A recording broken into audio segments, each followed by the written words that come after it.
Hi అండి, రాఖీ పండుగ రోజు చెల్లిది కూడా బర్త్డే వచ్చింది. ఇంకా డెకరేషన్ ఏం చేయలేదు, జస్ట్ బెలూన్స్ ఉంటే ఉన్న వాటిని అడ్జస్ట్ చేస్తూ అలా అయితే కట్టాము.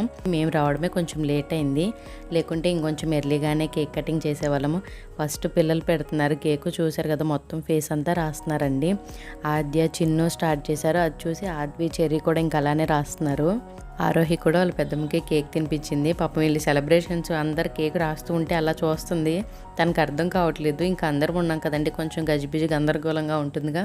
కేక్ కటింగ్ అయిపోగానే రాఖీ కడదాం అనుకున్నాము.